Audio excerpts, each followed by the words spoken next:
न चेत् रामानुजेत्येषा चतुरा चतुरक्षरी कामवस्थां प्रपद्यन्ते जन्तवो हन्तमादृशः। पुण्याम्बोजविकासाय पापध्वान्तक्षयाय च श्रीमान् आविरभूत् भूमौ रामानुजदिवाकरः। तृणीकृतविरिञ्चादिनिरङ्कुशविभूतयः रामानुजपदाम्बोजसमाश्रयणशालिनः।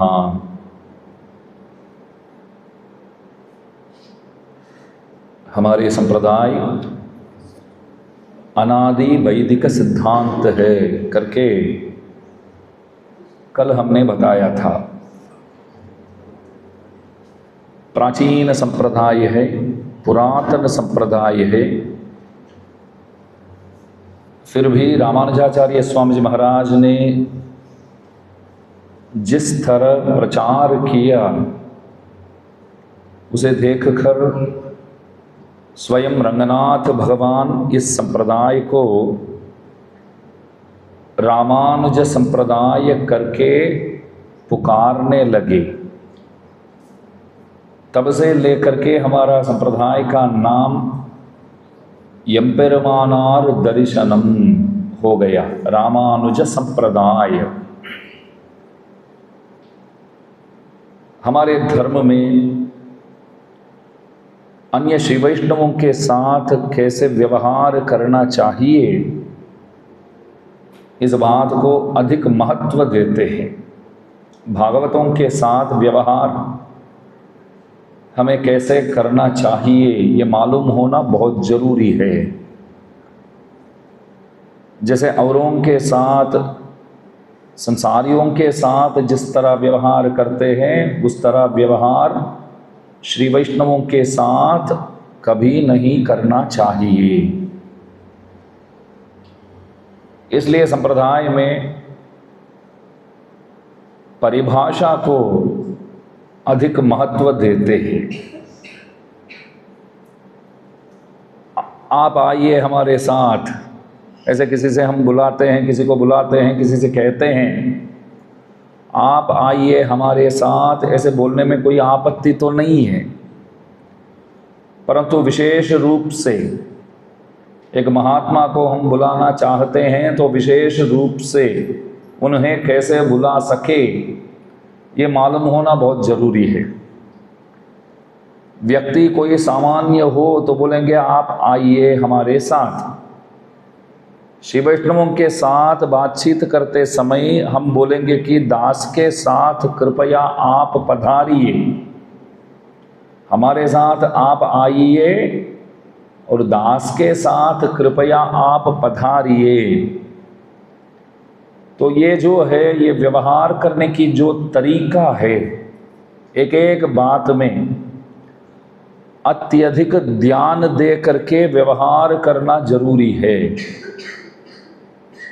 सामने वाले व्यक्ति को, उस महात्मा को लगना चाहिए ये जो बंदा आकर के बात कर रहा है इसके अंदर संप्रदाय ज्ञान है और परिभाषा का भी ज्ञान है। श्री वैष्णवों के साथ कैसे व्यवहार करना चाहिए इस बात को वो अच्छे से जानता है, ऐसे लगना चाहिए। तो कल हमने देखा, सबसे पहले भगवान को हम बोलते हैं श्रियःपति। परमात्मा प्रकाशक चिन्ह तो अनेक है। जैसे शेषनाग में प्रभु लेटे हैं, देखकर हमें ज्ञात हो जाता है कि यही परमात्मा है, और गरुड़ जी के ऊपर आरूढ़ होकर के सवार करते हैं, देखकर मालूम पड़ जाता है कि यही परमात्मा है। इस तरह परमात्मा प्रकाशक चिन्ह तो अनेक है। उन चिन्हों में सर्वोत्कृष्ट चिन्ह क्या है? जो बंदा लक्ष्मी के पति है वो परमात्मा है। श्रद्धया देवो देवत्वमश्नुते करके वेद वाक्य है। भगवान अम्मा जी के साथ जब होते हैं अथवा अम्मा जी के साथ होकर ही भगवान भगवान होते हैं। भगवान तभी भगवान होते हैं जब पास में अम्मा जी कड़ी रहती है। अम्मा जी के साथ होने की वजह से ही भगवान भगवान माने जाते हैं।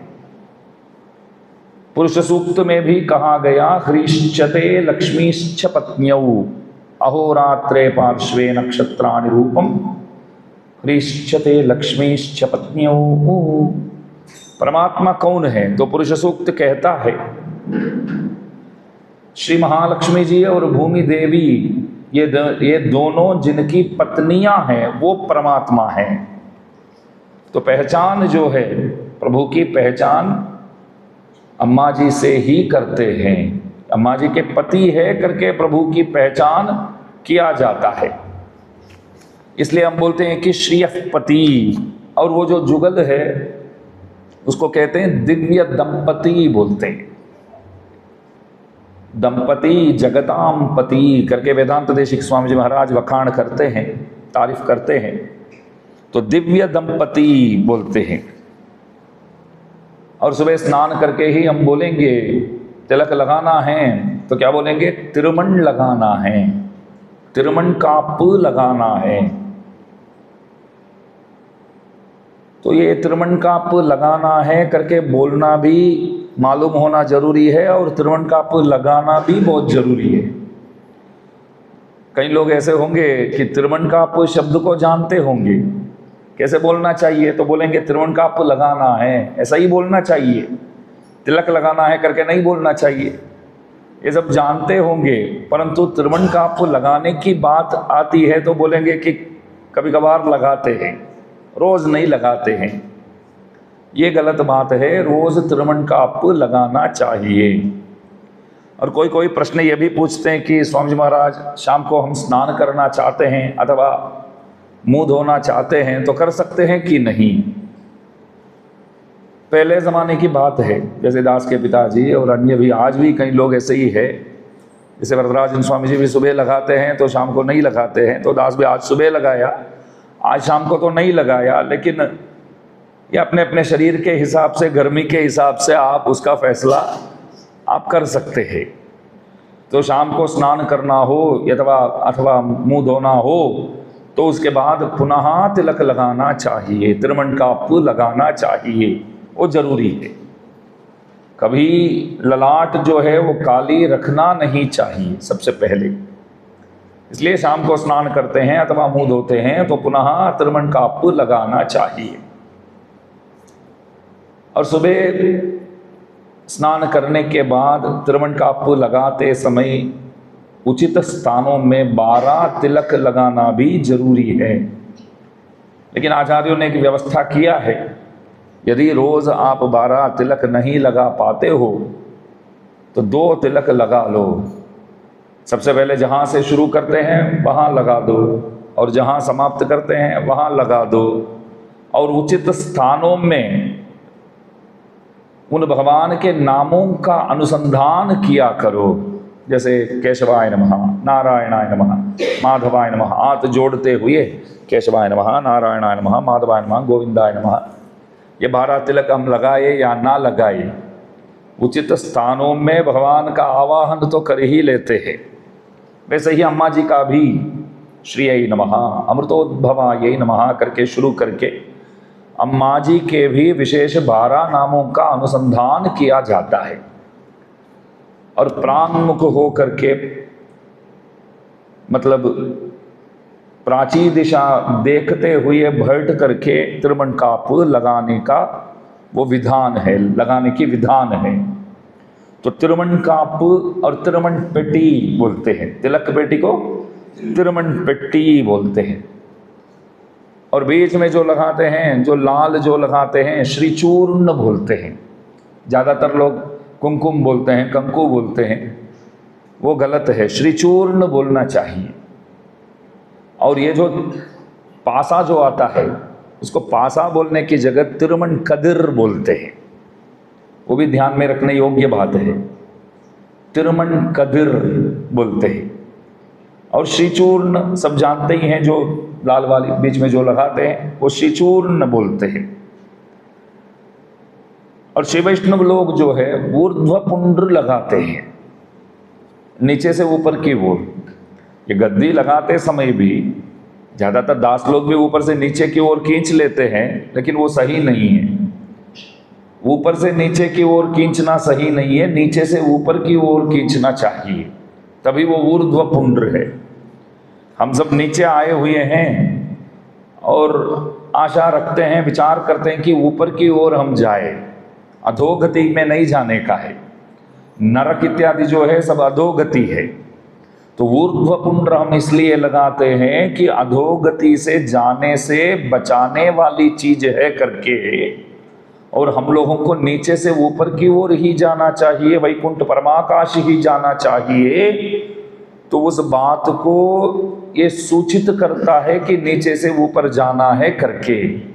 इसलिए सबसे पहले ये गद्दी जो है ये नीचे से ऊपर यूं लगा करके, फिर दोनों तरफ भगवान के उभय चरणार बिंदों को लगाकर, और बीच में अम्मा जी को स्थान दे करके।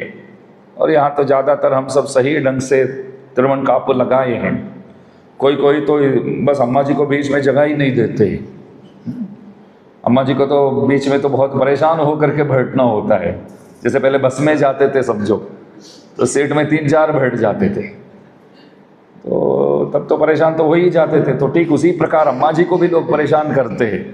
थोड़ा उनको भी थोड़ा श्वास लेने की जगह मिले वहाँ, थोड़ा हवामन हो वहाँ, थोड़ा आराम मिले, तो इसलिए बीच में थोड़ा अम्मा जी के लिए थोड़ा जगह देना भी बहुत ज़रूरी है। और आप पूछ सकते हैं ये शरीर में जब लगाते हैं तब अम्मा जी को उतनी स्थान, उतनी वो स्पेस हम नहीं देते हैं, वहाँ के लिए वो सही है। ऊपर जब लगाते हैं थोड़ा अम्मा जी को स्थान, उचित स्थान वो देना जरूरी है, स्पेस देना बहुत जरूरी है। लोग आजकल बोलते हैं ना, गिव मी सम स्पेस, बोलते ही है। तो अम्मा जी भी पहले ही बोल दिया अम्मा जी ने, हमको कोई स्पेस देना करके, प्राइवेसी चाहिए, तो इसलिए वो देते हैं। और ऊर्ध्व पुंड्र, कुरेश स्वामी जी महाराज वरदराज स्तव नामक स्तोत्र ग्रंथ में एक अद्भुत बात बताते हैं।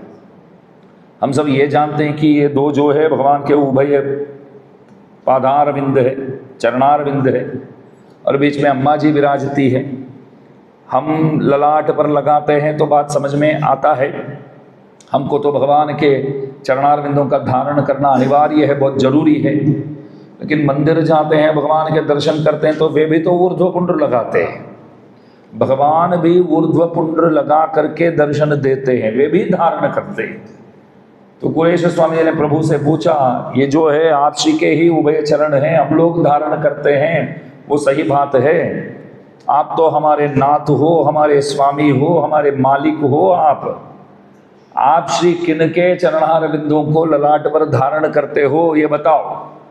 तो भगवान बोले, मेरे को और किसी के चरणार बिंदुओं को धारण करने की कोई जरूरत नहीं है, अपने ही चरणार बिंदुओं को मैं धारण करता हूं।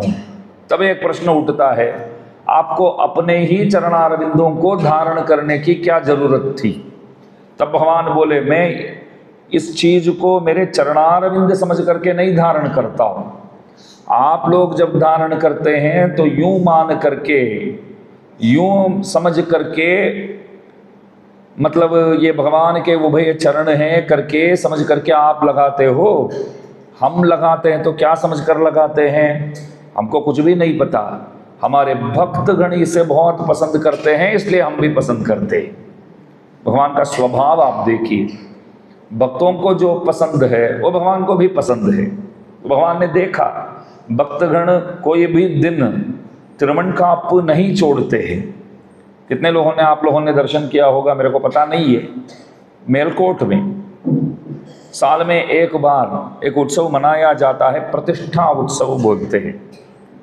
तो जिस दिन मूलव मूर्ति वहां के त्रिनारायण भगवान को कल्याणी तट से बाहर निकाल कर रामानुज स्वामी जी महाराज वहां पुनः प्रतिष्ठा किए, वो दिन जो है प्रतिष्ठा महोत्सव के रूप में हर साल मनाया जाता है। धनुर्मास होने के बाद जो हमारे यहाँ तई मासम जो बोलते हैं, उस महीने में जनवरी फरवरी में, वो पौष मास में वहाँ मनाया जाता है, प्रतिष्ठा उत्सव बोलते हैं। उसमें क्या होता है, सुबह रामानंद स्वामी जी महाराज अभिषेक होने के बाद, तिरुमंजन होने के बाद सुबह 5:30 6 बजे के आसपास या 5 5:30 के आसपास मंदिर से निकलते हैं, कल्याणी के तट पर पहुंचते हैं, सवार करते हैं। जाते समय तिलक बगैर जाते हैं, आज भी साल में एक दिन, और तिलक बगैर जाते हैं करके बहुत शर्माते हुए कैसे हम जाए। आचार्यगण बोलते हैं कि तिरुमन काप बगैर बाहर जाना, कपड़े बगैर बाहर जाना कोई फर्क नहीं है, कोई अंतर नहीं है। तिरुमन काप बगैर बाहर जाना और कपड़े पहने बगैर नंगा बाहर जाना, दोनों में कोई अंतर नहीं है, भेद नहीं है। तो रामानंद स्वामी जी महाराज जाना तो पड़ रहा है क्योंकि भगवान ने बोल दिया। उनके पास तो वो तिरुमन कदिर नहीं थे, वो पासा नहीं था। तो भगवान क्या बोले सपने में, आप कल्याणी तट पे आ जाओ, आपके वहाँ पासा भी मिल जाएंगे और साथ साथ एक धन भी आपको मिलने वाला है। तो स्वामी जी वहाँ भी तो जाना तो पड़ेगा। तो जाते समय एक शाल लेकर के अपने माथा ओढ़ करके चेहरा दिखाए बगैर, उनको दिखाने का मन ही नहीं होता है, ऐसे वहाँ पहुँचते हैं, जल्दी जल्दी जाना है करके जाते हैं। इसलिए तिरुमन काप बगैर कभी बाहर नहीं जाना चाहिए। तस्य दर्शन मात्रेण श्मशान सदृशम भवेत्, शास्त्रों में कहा गया है। किसी ने तिलक नहीं किया हो और उनको देखना पड़ता है, पढ़ लिया, देख लिया, तो जिन्होंने देखा है उनको जा करके स्नान करना पड़ेगा। मैंने पूछा उन्होंने नहीं किया तो मेरे को क्यों स्नान करना है, मैंने तो किया है, हमने तो तिलक किया है भैया। जिसने नहीं किया हो वो जा करके स्नान करे, हमको स्नान करने की क्या जरूरत है, अब तो 12 तिलक लगाए हैं। नहीं नहीं, आपको ही स्नान करना पड़ेगा। मैं पूछा क्यों? स्मशान भूमि कोई जाता है तो जो जाता है, जो देखता है वही तो स्नान करेगा। स्मशान भूमि कभी स्नान करता है क्या? स्मशान भूमि को कोई स्नान कराता है? नहीं। इसका मतलब ये हुआ कि तिलक बगैर ललाट वाले कोई सामने आ जाए तो इसका मतलब ये हुआ स्मशान भूमि हमारे सामने आकर खड़ा है। यहाँ तो सब लगाए हुए हैं इसलिए बोल सकते, बाहर बोलेंगे तो मारने आएंगे। मारने भले आवे और मार भी खाना पड़े, जो सच है वो सच है, वो तो है ही ना।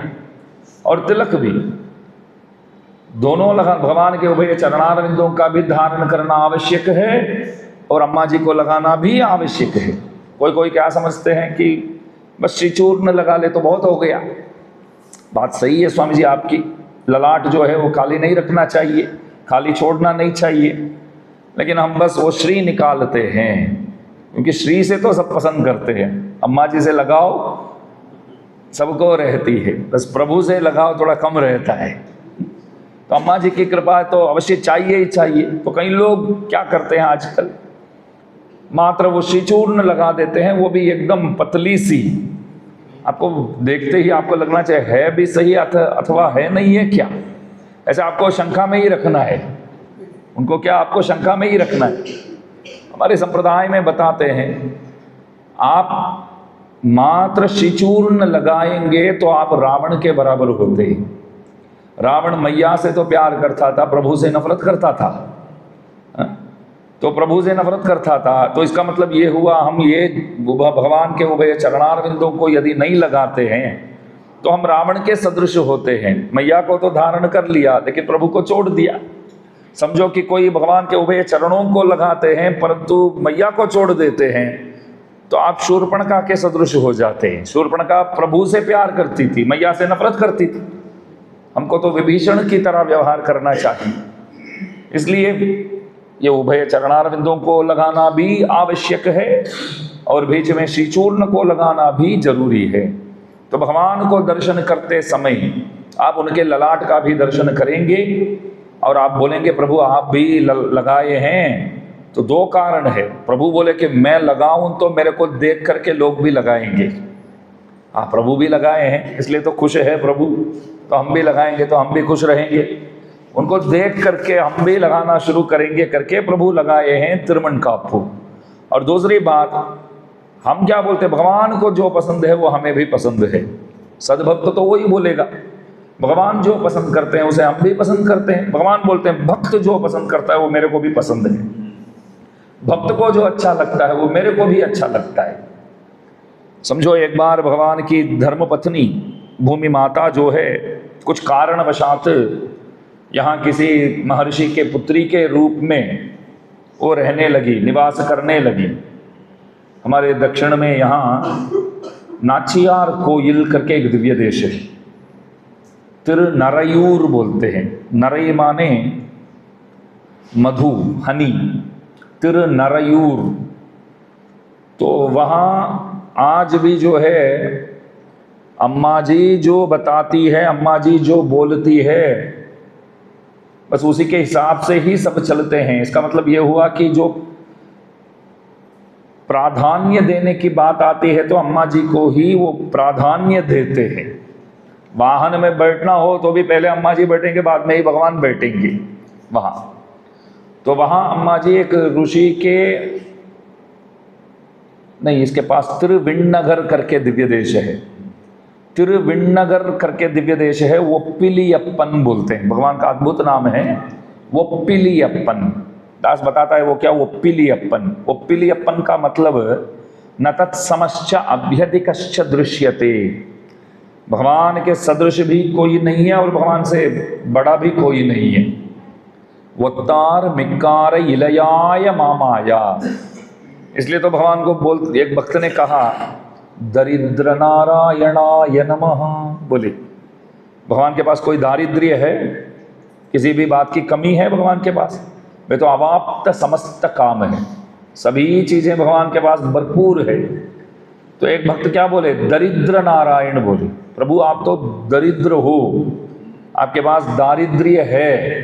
तब भगवान बोले, तब तक केशवाय नमः नारायणाय नमः बोले, तब मुंह नहीं खोले प्रभु, बात नहीं किए। जब दरिद्र नारायणाय नमः बोले तो भगवान पूछे क्या कमी है मेरे पास, क्यों मेरे को आप दरिद्र नारायण बोलते हो? तो भक्त ने बोला आपके समान, आपसे बड़ा कोई हो तो दिखाओ। प्रभु बोले मेरे से तो बड़ा तो कोई है ही नहीं, यदि आपके समान कोई है तो दिखाओ। प्रभु बोले मेरे सदृश, मेरे समान भी कोई है नहीं। तो भक्त बोले बस इस बात की दारिद्र्य है, इस बात की कमी है, आपसे बड़ा भी कोई नहीं, आपके सदृश भी कोई नहीं, बस इस बात की कमी है। तो इसलिए वहां ओप्पिलियप्पन नाम दिया गया है। और एक नाम भी है उप्पिलियप्पन बोलते हैं। नमक को हम लोग उप्पू बोलते हैं ना, कन्नड़ में क्या बोलते हैं, उप्पू ही बोलते हैं। तो हम लोग नमक को क्या बोलते हैं, उप्पू बोलते हैं। तो उप्पिलियप्पन। तो शादी करने आए तो ऋषि जी जिनके वहाँ वो अम्मा जी रहती है, तो ऋषि बोले बेटी आपको मैं दे दूंगा, वो कोई दिक्कत नहीं है, खाना भी बढ़िया बनाती है, परंतु रोज नमक डालना भूल जाती है, उसको नमक डालना पसंद ही नहीं है। तो भगवान बोले ठीक है, मैं तो लड़की से तो बहुत प्यार करता हूँ, शादी करना चाहता हूँ, वो नमक नहीं डालती है तो मैं आपको वचन देता हूँ कि आज से नमक में त्याग कर देता हूँ। चलो पति हो तो ऐसे शुरू में ही बोल दिया मेरे को नमक चाहिए ही नहीं। तो आज भी वहाँ प्रसाद बनाते हैं तो उसमें नमक नहीं डालते, ऐसा बोलते हैं। तो नमक बगैर प्रसाद बनाते हैं, इसका मतलब यही है कि अम्मा जी स्वयं बनाती है और भगवान को भोग लगाती है। अम्मा जी स्वयं बनाती है और भगवान को भोग लगाती है। तो देखो भक्तों को जो पसंद है वो भगवान पसंद करते हैं। भक्तों को तिरुमन का अत्यधिक पसंद है तो भगवान भी पसंद करते हैं। और अम्मा जी यदि नमक नहीं डालते हैं तो भगवान अपने आप को एडजस्ट कर लेते हैं, बहुत फ्लेक्सिबल है। ये भगवान से सीखने योग्य बात है। आप सब अपने पतियों से बोलिए देखो भगवान भी कैसे हैं, इतने बड़े होकर भी, सर्वस्मात् पर परात पर होकर भी कितने एडजस्ट करते हैं। हम लोग चाय देते हैं अथवा काफ़ी देते हैं, थोड़ा सा उसमें शक्कर की कमी हो तो कितना गुस्सा करते हैं। तब चाय बनाना भी नहीं आता है क्या आपको, करके शुरू करते हैं। तब तो उनके माताजी, पिताजी, नाना, दादी जी, दादाजी, नाना, नानी सब तक पहुंच जाते हैं कई लोग। एक चाय में एक चम्मच शक्कर की कमी होने की वजह से उनके पूरा खानदान पकड़ करके बस गालियां देना शुरू करते लोग। हमारे भगवान तो नमक त्याग करके आज भी भोग नमक बगैर भगवान को लगाया जाता है। तो बोले अम्मा जी को जो पसंद है वो मेरे को भी पसंद है, भक्तों को जो पसंद है वो मेरे को भी पसंद है, इसलिए भगवान भी ऊर्ध्व पुंड्र जो है वो लगाते हैं। और तीसरा एक अर्थ है इसका। सबसे पहले मैंने क्या बोला, दास ने क्या बोला, भगवान इसलिए लगाते हैं कि मैं लगाऊं तो आप लोग भी लगाएंगे, इसलिए लगाते हैं। और दूसरी बात, भक्तों को जो पसंद है वो मेरे को भी पसंद है, इसलिए मैं भी लगाता हूं। और तीसरी बात क्या है, भगवान ऊर्ध्व पुंड्र लगाते हैं और आने वालों से कहते हैं कि आप लोग भी ये लगाएंगे ना तो आप लोगों को अवश्य मैं ऊर्ध्व गति में ले जा करके आपको सही जगह पे पहुंचा दूंगा। ये वचन देने के लिए भगवान ऊर्ध्व पुंड्र लगाते हैं। तो इसलिए ऊर्ध्व पुंड्र को तिरुमणकाप लगाते हैं तो देखने वाले इस बात को समझ जाते हैं कि ये बंदा जो है वो श्री वैष्णव है, ये मालूम हो जाता है। तो इसलिए तिरुमणकाप लगाना बहुत जरूरी है। और उसके बाद श्री वैष्णवों के शरीर को क्या बोलते हैं, तिरुमेनी बोलते हैं, दिव्यमंगल विग्रह। तो तिरुमेनी एक अद्भुत शब्द है। जैसे भगवान के जो तिरुमेनी बोलेंगे, भगवान के शरीर में ऐसा नहीं बोलेंगे, भगवान के शरीर में करके बोलना गलत है, भगवान के दिव्यमंगल विग्रह में अथवा भगवान के तिरुमेनी में। तमिल में एक अद्भुत शब्द है, मेनी बोले तो शरीर। कल ही हमने बताया था कि एक एक शब्द के आगे तिर लगा देते हैं। यहाँ तिर बोले तो श्री। पूज्यपाद नंगराचार्य स्वामी जी महाराज एक कथा सुनाते थे। कोई एक स्मार्थ था, कोई अद्वैती था, कोई बड़ा ऑफिसर था, उनके वहाँ एक रसोइया की जरूरत थी। तो उन्होंने एडवर्टाइजमेंट किया, एक श्री वैष्णव वहाँ रसोइया होकर के गया, एक अच्छा श्री वैष्णव। वो ज़माने की बात है, आजकल तो अच्छे श्री वैष्णव हमारे मंदिर में भी नहीं मिलते। वो ज़माने में किसी एक अद्वैती को जो अपने धर्म के नहीं है, उनके वहाँ एक स्मार्थ के वहाँ एक श्री वैष्णव रसोइया बन करके गया। और वे लोग एक एक शब्द के आगे ये तिर नहीं लगाते। या अद्वैती लोग, स्मार्थ लोग जो होते हैं, कल मैंने बताया था खीर को क्या बोलते हैं, तिरुकन्नल अमुदू ऐसा बोलते हैं। आराधन को क्या बोलते हैं, तिरुवाराधन बोलते हैं। ध्यान दीजिए, परिभाषा की महत्व में बात बताऊंगा। पूज्यपाद नंगराचार्य स्वामी जी महाराज बहुत कम उम्र के थे। प्रतिपाद भयंकर नंगराचार्य स्वामी जी महाराज कम उम्र के थे। हमारे संप्रदाय में हम लोग जो होते हैं, वरवर्मणी स्वामी जी के धर्मानुयायी जो हम लोग होते हैं, हम लोग तिरुवाराधन बोलते हैं, खाली आराधन नहीं बोलते। और वेदांत देश के संप्रदाय वाले, वड़गल वाले ज़्यादातर आराधन भी बोल लेते हैं, तिरु छोड़ देते हैं, ज़्यादातर आराधन आराधन बोलते। पूज्यपाद प्रतिपाद भयंकर नंगराचार्य स्वामी जी महाराज कम उम्र के थे, बालक थे। तो उनके त्रिमालिये में कोई मेहमान, कोई अतिथि, कोई शिव वैष्णव आए हुए थे। तो उन्होंने पूछा कि मंदिर जाना है, मंदिर में क्या समय है, आप देख करके आओ, मंदिर में क्या हो रहा है देख करके आओ। तो स्वामी जी महाराज अपने तिरुमालिये से मंदिर तक आए। तो जैसे अंदर गए तो कोई वहाँ मिले, कोई वड़गल स्वामी कोई मिले, पूछा उनसे क्या समय है, अभी क्या हो रहा है मंदिर में। तो उन्होंने उत्तर दिया कि आराधन हो रहा है। उन्होंने बोला कि आराधन हो रहा है। तो सीधा घर आए और पिताजी के सामने बोले कि मंदिर में आराधन हो रहा है। इतना नाराज होकर के पिताजी ने क्या किया, उनको रस्सी में बांध करके कुएं में डाल दिया घर के अंदर। दास प्रवचन में बोलता है कि उनके तिरुमालिये में जो कुआं है ना, वो कुआं श्रीपाद तीर्थ से भी अत्यधिक महत्व वाला पानी है। वो स्वामी जी का पूरा दिव्य मंगल विग्रह उसमें डूबा हुआ है, मतलब उसको डूबा करके फिर वापस खींचे ऊपर। उन्होंने पूछा क्या मैंने गलती किया। अरे तिरुवाराधन की जगह आपने आराधन बोला ना, उसके लिए ये सजा बोलो। तो स्वामी जी बोले, बाद में लिखे, तो बहुत क्रूर सजा है मैं मानता हूं, लेकिन मेरे जीवन में उसके बाद मेरे मुंह से आराधन शब्द निकला ही नहीं। वो ये एक अच्छी सबक है ना, मालूम पड़ गया कि हमको तो तिरुवाराधन ही बोलना चाहिए करके। तो सभी चीजों के आगे, सभी शब्दों के आगे ज्यादातर तिर लगाने की आदत शिव वैष्णवों का है, खास करके हमारे तंगल लोगों का है। तो स्मार्थ के वहां कोई गया, रसोया बन करके गया, तो वो तिरुवाराधन बोलता था, तिरुकन्नल अमुदू बोलता था।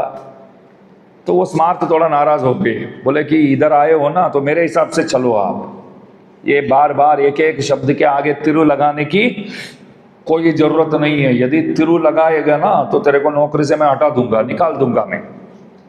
तो वो सोचा कि अभी नौकरी छूट जाए तो और कोई रास्ता नहीं हमारे लिए, इसलिए थोड़ा ध्यान रखूंगा मैं, तिरु नहीं लगाऊंगा करके अपने आप को बहुत संभाला उन्होंने। तो रात को वो कहीं सो रहा था, नीचे सेठ सो रहे थे, घर में और कोई नहीं थे, तो एक चोर आ गया वहां। हम यहाँ तमिल में चोर को क्या बोलते हैं? तिरुडन बोलते। चोर को क्या बोलते हैं? तिरुडन बोलते हैं। तो चोर आ गया, तो इसको पता चल गया कि चोर आ गया करके। अभी मालिक को भी जगाना है, उठाना है, तो जैसे जोर से वो चिल्लाने की कोशिश किया, शुरू किया कि तिरुडन, तो तिरु शब्द जैसे याद आया तब मालूम पड़ा कि सेठ ने बोला है कि तिरु शब्द लगाना ही नहीं है मेरे घर में, एक एक शब्द में तिरु लगाने की कोई जरूरत नहीं है। तो उन्होंने क्या किया कि डन आ गया, डन आ गया, डन आ गया। तो सेठ सुने भी सही, उनको लगा ये क्या डन आ गया क्या बोलता है, कि अच्छा नींद में कुछ चिल्लाने की आदत होगी। कई लोग ऐसे होते हैं ना, नींद में बातें करते, नींद में चलते फिरते हैं, तो इसलिए ठीक है, नींद में कुछ बोलने की आदत हो सकता है। तो दूसरे दिन देखा तो घर में तो कुछ बचा ही नहीं। उन्होंने पूछा कि मेरे को तो जगाना था। अरे हमने तो जगाया भी सही आपको, मैंने बोला था कि डन आ गया, डन आ गया, आप तो आए ही नहीं। बोले कि अरे तिरुडन आया करके बोलना चाहिए ना, देखो आप भी तिरु शब्द इस्तेमाल करते हो, हमको रोका था आपने तिरु लगाने की, तिरु लगाने के लिए। तो इसलिए हमारे धर्म में एक एक शब्द के आगे ज्यादातर तिरु लगाते। तो मैं नहीं बोले तो शरीर, लेकिन यदि बात भगवान की अथवा भक्तों की है तो क्या बोलते? तिर में नहीं बोलते। ये ध्यान रखने योग्य है। आपसी का स्वास्थ्य कैसा है पूछने की जगह त्रिमेनी कैसा है ऐसा पूछो तो बहुत अच्छा लगेगा। त्रिमेनी स्वस्थ है तो ये दिव्यमंगल विग्रह स्वस्थ। दिव्यमंगल विग्रह से भी कई शब्द ऐसा है कि तमिल में जब बोलते हैं तो और भी वो मधुर, बहुत मिठास महसूस करते हैं। इसलिए त्रिमेनी, ये त्रिमेनी बोले तो भगवान के और श्री वैष्णवों के शरीर जो है वो त्रिमेनी बोलते हैं। अच्छा, अभी एक प्रश्न आपसे पूछूंगा, इन संप्रदाय शब्दों का इस्तेमाल हमें क्यों करना चाहिए? आप बताइए, सोचिए जरा, क्यों करना चाहिए? आप बोलेंगे कि अरे शरीर कैसा है पूछने से क्या दिक्कत है? दिक्कत तो कुछ भी नहीं है, कोई गलत भी नहीं है। शरीर कैसा है, खाना खाया, क्या गलत है? किससे मैं पूछूं कि खाना खाया कि नहीं? खाना हो गया, प्रश्न तो सही है, लेकिन प्रसाद पा लिया करके जैसे पूछते हैं, क्या अंतर है? खाना हो गया पूछो या प्रसाद पा लिया पूछो, सेम है। तो ऐसे पूछने की क्या जरूरत है? हमें इस तरह संप्रदाय की शब्दों को जान करके इस्तेमाल करने की क्या आवश्यकता है? आप सोचिए।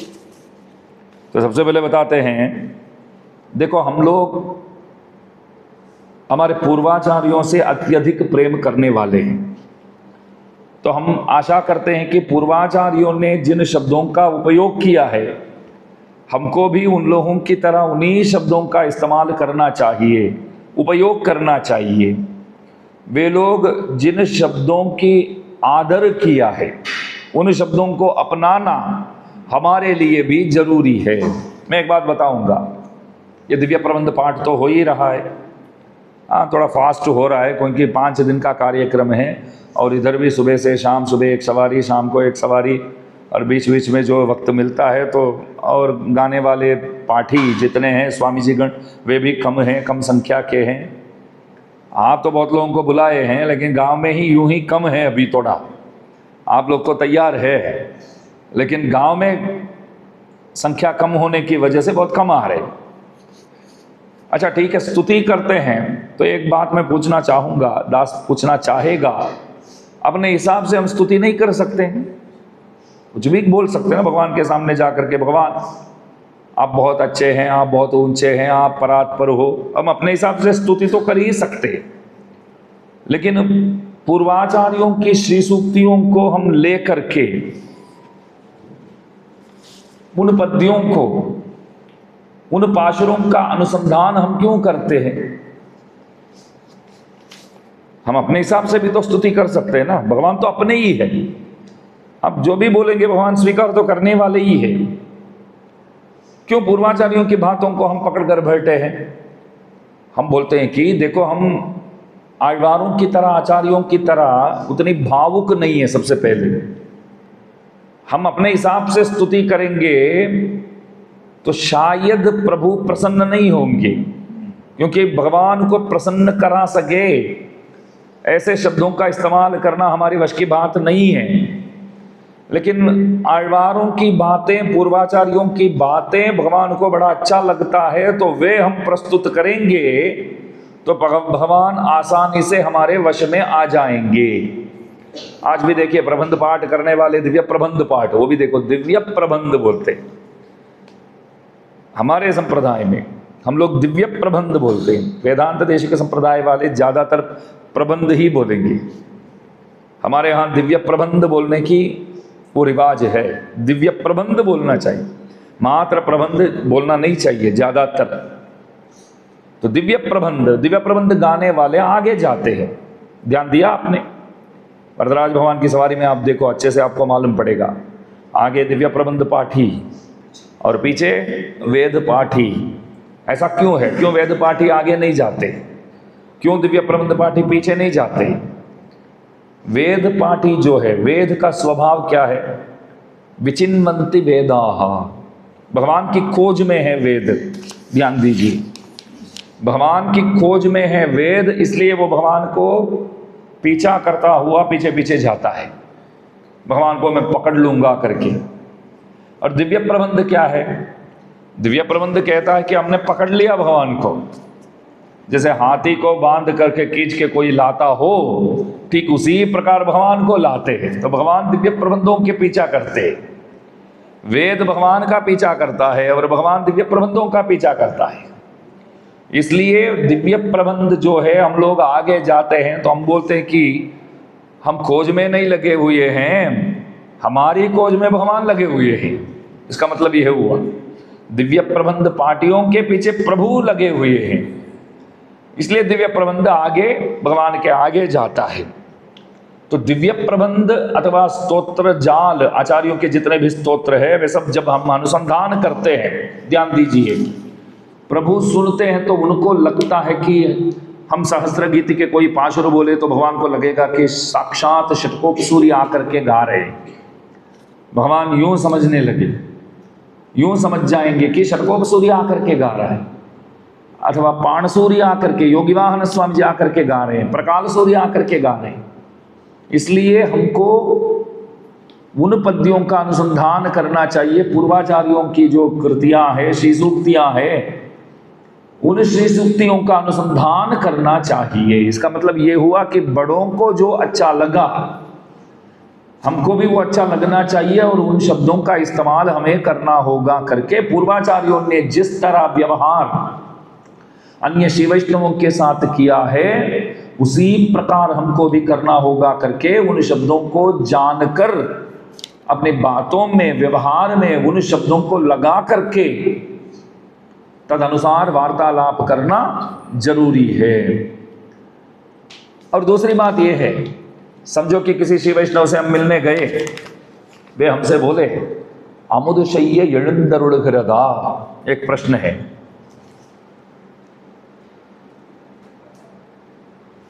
अमुदशय्य एळुंदरुळुगिरदा, बस 10-15 मिनट अभी बाकी, बराबर, उसके बाद समाप्त कर देंगे।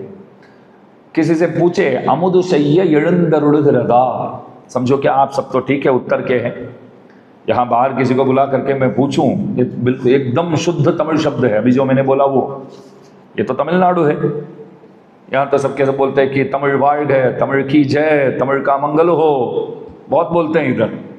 और कोई स्टेट में आपको ऐसा सुनने को नहीं मिलेगा, कोई हिंदी की जय हो, हिंदी का मंगल हो, कोई नहीं बोलता है। यहाँ तो तमिल वार्ड है तो बार बार आपको सुनने को मिलेगा। और नाम भी यहाँ अनेक लोगों का नाम पूछो, तमिल कुमरन, तमिल अड़गन, तमिल अरसन, नाम में ही तमिल शब्द आता है। ऐसा तो हिंदी राज, हिंदी कुमार कहीं नहीं सुना आपने, यहाँ तो तमिल कुमार बहुत मिलेंगे आपको, तो बहुत प्यार करते हैं। वो ऐसा बोलते हैं, करते कि नहीं बात अलग, नाम तो रखते, बोलते हैं कि तमिल हमारे लिए सब कुछ है, लेकिन जा करके शुद्ध भाषा तमिल में हम बात करेंगे ना तो समझने वाले बहुत कम है। हमसे पूछेंगे कि क्या भाषा बोल रहे हैं आप, ये क्या लैंग्वेज है, उसमें भी देखो एक इंग्लिश शब्द आ जाता है, क्या लैंग्वेज है करके पूछते हैं, इसमें क्या और है हिंदी, बीच में लैंग्वेज जो है वो इंग्लिश है। चार लाओ बोलते हैं, फैन चालू करो बोलते हैं, एसी चालू करो बोलते हैं। ये लोग, यहाँ के लोग तमिल के अंदर इस तरह, जैसे हिंदी में भी अनेक इंग्लिश शब्दों का इस्तेमाल जैसे आप लोग करते हैं, वैसे तमिल में भी बहुत सारे इंग्लिश शब्दों का इस्तेमाल तो करते हैं, लेकिन हिंदी से नफरत करते हो, क्यों पता नहीं, बोलते हिंदी नहीं चाहिए बोलते। ठीक है, वो पॉलिटिक्स है। तो जा करके मैं बाहर किसी से बोलूं कि अमुदशय्य इळंदरुड़गरदा, तो वो पूछेगा क्या भाषा आप बोल रहे हैं, मैं बताऊंगा ये तो शुद्ध तमिल है। तो श्री वैष्णव के साथ व्यवहार यदि आप करते हैं तो आसानी से उनकी बातें समझने के लिए परिभाषा को जानना जरूरी है, तभी मालूम पड़ेगा ना। तो इधर से मैं उत्तर में जाऊं तो तब खाली तमिल को ले जा, अच्छा समझो कि मैं मात्र तमिल ही जानता हूं, तो अभी आप लोगों के सन्मुख बैठने का मौका मेरे को मिलेगा, आप भी नहीं बैठेंगे, मैं भी नहीं आऊंगा। हिंदी में दो चार शब्द बोलते हैं तो आप प्रेम से बुलाते हैं तो हमको भी अच्छा लगता है, आते हैं। ठीक उसी प्रकार परिभाषा यदि जानते हैं तो श्री वैष्णव के साथ व्यवहार करना वो आसान हो जाता है, इसलिए वो सीखना जरूरी है। आप 12 तिलक करके किसी श्री वैष्णव के पास जा करके उडंब एप्पड़ी इरुक्कु, शरीर कैसा है आपका, तो उनको लगेगा कि इतने अच्छे श्री वैष्णव लग रहे हैं, दिखते हैं, लेकिन पूछने की तरीका नहीं जानते, उनको तुरंत मालूम पड़ जाता है। इसको ज़्यादा समझाने की जरूरत ही नहीं है। आपका एक शब्द जिस तरह आपका मॉड्यूलेशन, जिस तरह आप प्रयोग करते हैं, उसी में से पता चल जाता है कि आप संस्कारी है कि नहीं, श्री वैष्णव धर्म की बातें आप जानते हैं कि नहीं। देखो एक बात बताता है दास, कल परवस्तु स्वामी जी महाराज दास के घर आए थे प्रसाद पाने सुबह। दास की धर्मपत्नी थी, ज़्यादा संप्रदाय की बातें नहीं जानती है, थोड़ा बहुत जानती है, सेवा करती है, बस वही जानना है, दोष तो नहीं बोलना चाहिए। तो क्या हम पा रहे थे, दोनों प्रसाद पा रहे थे, तो निगड़ करी अमुदू, कल जो मैंने बोला था सांबार जो है वो परोसती थी, और इसमें हम लोग कुछ सब्जियां भी, आप लोग भी डालते होंगे उसमें, सांबार में तो थोड़ा सब्जियां भी काट के उसमें डालते हैं, उसको हम लोग तान बोलते हैं। तान का क्या मतलब होता है, क्यों तान बोलते हैं वो पता नहीं है, उसको क्या बोलते हैं, तान बोलते हैं। उसको बोलते हैं कि तान और भी परोसो, और भी चाहिए, और भी डालो। जब मेरे ज्येष्ठ पुत्र का यहाँ जनेऊ संस्कार हुआ, गुजरात से भी कई लोग आए हुए थे, इधर ही प्रसाद पाए, और यहाँ तो आइटम तो बहुत होता है, हमारे लोग के लिए अलग सा बनाया, वहाँ तो इतना आइटम्स नहीं होता है, हम खर्चा बहुत करते हैं सब, लेकिन औरों को बस बहुत पवाते हैं, हमको कुछ पाना नहीं होता है। वे लोग आए, इधर के विभिन्न पदार्थों को देख करके सबको बहुत अच्छा लगा, और एक भक्त ने मेरे को ऐसा बोला, स्वामी जी हमको है ना सब वो पत्थर में परोसने के बाद हम सभी चीज़ों को बहुत प्रेम से तो खाए, लेकिन सब में थोड़ा थोड़ा हम उसमें बचा के रखते थे पत्थर में। मैं पूछा क्यों, यदि वो वापस चाहिए तो हमको तो नाम तो नहीं आता है वो क्या चीज़ है करके, तो इसलिए परोसने वाले को बोला कि हमको ये चाहिए, ऐसे दिखाने के लिए। तो सांबार में जो निगड़ करी अमुद में डालते हैं उसको तान बोलते हैं। तो कल भी कुछ डाले हुए थे, तो मेरे पत्थर में भी आया था, स्वामी जी को भी उन्होंने परोस के ही गई, लेकिन मेरे को देखा तो स्वामी जी शायद पा लिया होगा तो दिखा नहीं उसमें। तो मैंने बोला कि इनको तान चाहिए तो आप डालो, तो वे क्या बोले, वैसे भूल से वो जानती नहीं बेचारी, बोली मैंने 2 डाली थी। तो स्वामी जी धीरे से हंसने लगे, मेरे को भी हंसी आ गई हो, गलत नहीं समझे। फिर मैं शाम को बोला कि आपने डाल दिया, मैंने डाल के ही गई बोला तो बहुत सही है, ये क्या 2 डाली थी, इसमें संख्या की क्या जरूरत थी। वो बात समझ गई और मान भी गई, नहीं ऐसा इंटेंशन नहीं था, ये बहुत जरूरी चीज है। हाँ 2 डाल दिया बहुत हो गया ऐसा करके नहीं बोली मैं, हाँ मैंने किया है करके, हमने हाँ डाल के ही गई, मैं 2 डाली थी, मैं बोला ये ध्यान देने योग्य बात है, गलत तो नहीं किया है परंतु गलत हो सकता है। समझो कि मैं उनकी जगह बैठूं तो क्या सोचूं, क्या अच्छा ये संख्या के साथ बोलती है तो और एक मांगना भी गलत होगा फिर। कहीं प्रवचन में सुना था मैं कि कोई इतना वो कंजूस था कोई, तो कोई मेहमान अतिथि आ गए उनके वहाँ, तो वो इतना घबरा गया, अतिथि आ गए तो पवाना तो पड़ेगा, ठीक है एक समय पवा देते हैं। तो पत्नी अच्छे से जानती है पति को बहुत कंजूस है करके, शाम को तो अवश्य उसको भगा देगा, बिठाएगा नहीं। तो प्रसाद पाके दोनों बैठे थे, तो बेटे को भेजा पत्नी ने, जा करके जोर से पूछो पिताजी और मेहमान बैठे हैं ना, वहाँ जा करके पूछो शाम के लिए क्या बनाए। तो बेटा आकर के जोर से पूछता है पापा मम्मी पूछ रही है शाम के लिए क्या बनाए। तो वो क्या बोले, अभी तो खाए ना, हम सब राक्षस थोड़ी है क्या, अभी तो खाए हैं, शाम को भी खाएंगे क्या, राक्षस थोड़ी है। तो पास वाला मेहमान क्या सोचेगा, अभी रात को कुछ चाहिए बोलेगा तो वो राक्षस हो जाएगा ना फिर। तो इंटेंशन वहां खराब है, यहाँ इंटेंशन सही है, लेकिन ध्यान देना पड़ेगा। बातचीत करते समय बोलते समय बहुत ध्यान देना होगा, इसलिए ही परिभाषा को जानना बहुत जरूरी है। मैं बोलूंगा कि दास बोलेगा कि श्री वैष्णव के साथ व्यवहार करना इतना कठिन है, आप सोचेंगे कि इससे बेहतर तो व्यवहार नहीं करना ही उचित है, समझो, क्योंकि कहीं अपराध ना हो जाए।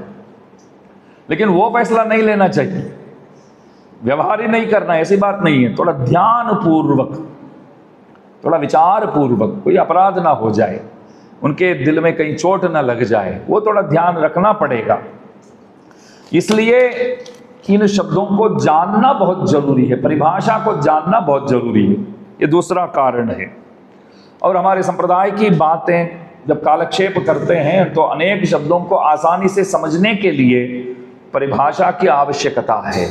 समझो कि सौशील्य, सौलभ्य, ये जो लोग पहले से कालक्षेप सुन के आ रहे हैं वे लोग अच्छे से समझ जाएंगे ये सौलभ्य क्या है, सौशील्य क्या है। अभी समझो कि आज ही बहुत दिनों के बाद आज प्रवचन में बैठे हैं, कोई सालों के बाद सत्संग में बैठे हैं, मैं सौलभ्य सौशील्य बोलूं तो आपको लगेगा कि ये तो संस्कृत तो लग रहा है, लेकिन मतलब क्या है कुछ समझ में नहीं आता है। मैं पूछा नहीं आता तो पूछो ना, तो बोले कि पूछ सकते हैं लेकिन उसके लिए आप एक आधा घंटा ले ले तो समझाने के लिए, इसलिए बेहतर है नहीं जानना ही सही है। तो जानना जरूरी है। तो सौशील्य क्या होता है, शील गुण, भगवान जो बहुत सिंपल होते हैं ना वो सौशील्य, और बहुत सुलभ होते हैं, मिलने में बहुत सुलभ रहते हैं, आसानी से मिल सकते हैं, तो सौलभ्य बोलते हैं। तो सौशील्य, सौलभ्य इत्यादि ऐसे अनेक शब्द है। तो वात्सल्य बोलते हैं, दया बोलते हैं। तो इन शब्दों को यदि जानना है तो परिभाषा जानना बहुत जरूरी है, श्री वैष्णव परिभाषा मालूम होना जरूरी है। और उसके बाद बताते हैं, हम जैसे पूजा इत्यादि करते हैं तो पूजा को तिरुवाराधन बोलते हैं, वो ध्यान में रखना है। पूजा करना है, पूजा करके आता हूँ बोलना गलत है, आराधन करके आता हूँ बोलना गलत है, तिरुवाराधन करके आता। और देखिए तिरुवाराधन करते समय भी प्रभु से क्या निवेदन करना चाहिए, मैं आपसे पूछना चाहूँगा, हम कोई लायक है भगवान की पूजा करने के लिए, हम कोई अधिकारी है? नरेंद्र मोदी जी बाहर आते हैं तो यूं ही फूलहार ले जा करके आप उन्हें पहना सकते हैं? एक हफ्ते पहले से आपको घर से बाहर आने के लिए रोक देंगे आपको, फूलहार वो दिन जा करके पहनाना तो बहुत दूर की बात है। 8-10 दिन पहले से ही आपको बोल देंगे कि आपको बाहर आना ही नहीं है। 5 साल शासन करने वाले को भी फूलहार पहनाना इतना कठिन रहता है, तो रोज फूलहार बना करके आप भगवान को पहनाते हो तो आसानी है क्या? वो भगवान कैसे स्वीकार करेंगे? 5 साल शासन करने वाले से भी हम आसानी से नहीं मिल सकते हैं तो भगवान से कैसे मिलेंगे फिर? तो बोलते हैं कि भगवान से निवेदन करना होगा, प्रभु मैं तो लायक नहीं हूं, मैं नालायक हूं। ऐसा मत समझो कि मैं पूजा कर रहा हूं, यूं समझकर स्वीकार किया करो मेरे गुरुजी के मैं अंग तया, उनके हाथ बन करके, उनके हाथ हो करके मैं ये सेवा कर रहा हूं। मतलब मेरे गुरुजी ही ये सेवा कर रहे हैं, मैं तो निमित्त मात्र हूं, मैं तो उनके शरीर, उनके अंग के रूप के हूँ, उनके शरीर के अंग के रूप के हूँ, दिव्यमंगल विग्रह के अंग के रूप के हूँ, तो इसलिए वे कर रहे हैं समझ करके आपको स्वीकार करना होगा। आप सबसे भी निवेदन करता हूँ मैं, रोज़ आप ही लोग तो तिरुवाराधन करते हैं, ज़्यादातर महिला वही करते हैं, दोनों को साथ मिल करके करना चाहिए। तो करते समय क्या निवेदन करेंगे? हम नहीं कर रहे हैं, हमारे गुरुजी कर रहे हैं, आचार्य कर रहे हैं, यूँ समझ करके स्वीकार करो तो भगवान प्रसन्न होकर के तभी आते हैं। इसलिए तिरुवाराधन बोलना बहुत ज़रूरी है। और सुबह जैसे उठते हैं उसके बाद जितने भी आप करते हैं उन कार्यों का नाम अनुष्ठान दिया गया है। परिभाषा में क्या बोलते हैं? अनुष्ठान बोलते हैं। सब अनुष्ठान हो रहा है।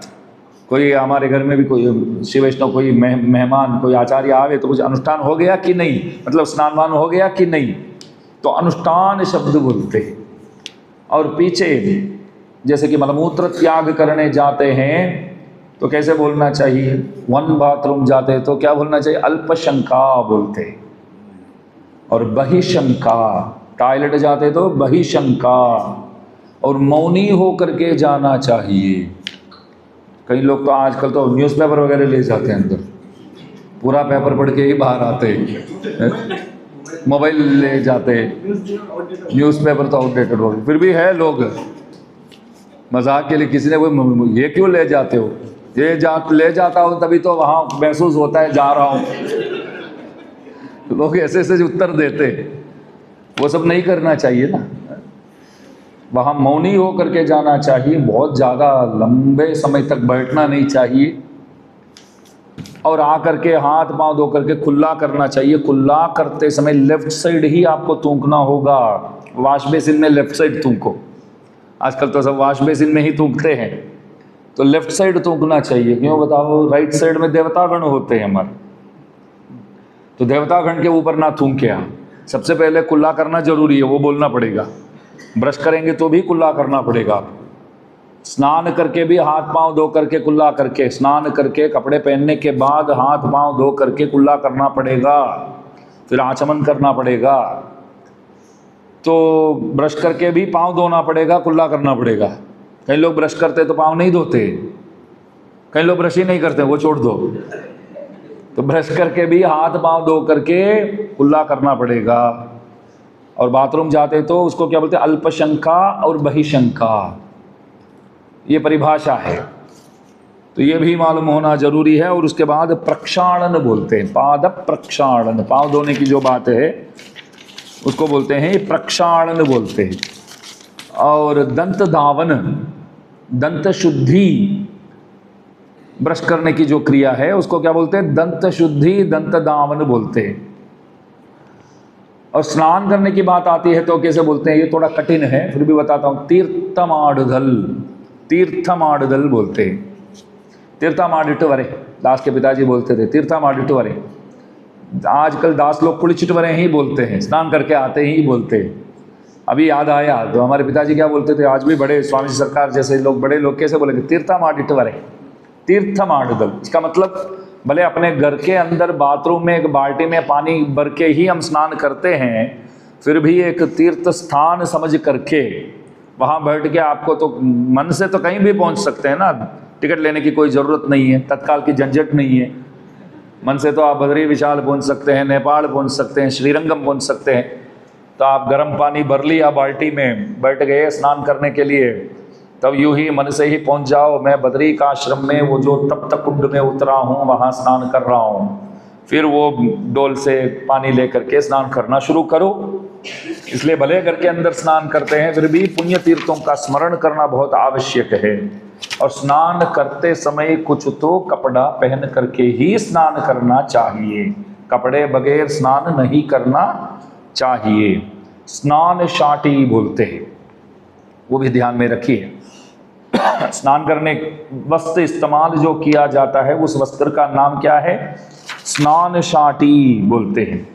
और स्नान शाटी वो पहन करके हमको स्नान करना चाहिए। और वस्त्र धारण, वस्त्र को क्या बोलते हैं? त्रिपरिवट्टम बोलते हैं। त्रिपरियट अथवा त्रिपरिवट्टम वस्त्र का नाम वो है। बस यहाँ तक आज सही है। और आगे कल वक्त मिले तो, वक्त तो मिलेगा ही ना शाम को, अवश्य मिलेगा।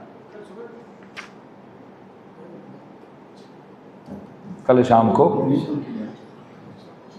परसों के दिन दोपहर को दास बोलेगा, शाम को वे बोलेंगे, क्योंकि वे बोले एक दिन आप दोपहर को बोलिए, उनको ऐसा लगा कि शाम को थोड़ा प्रसन्न होकर के सब बैठे हैं, दोपहर को थोड़ा थके हुए होते हैं तो सब आराम करते हैं।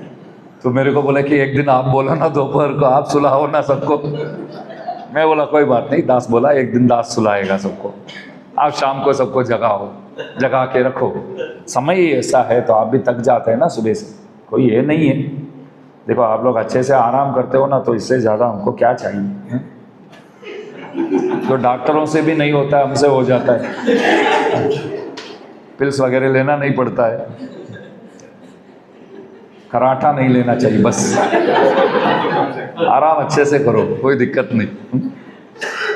तो इसलिए कल शाम को बाकी जो है वो आगे से हम क्रमशः शुरू करेंगे, और परसों दोपहर को दास आ जाएगा, कल रात को आएगा, फिर परसों दोपहर को आएगा। जय श्री नारायण। श्री श्री स्वामी जी महाराज की जय।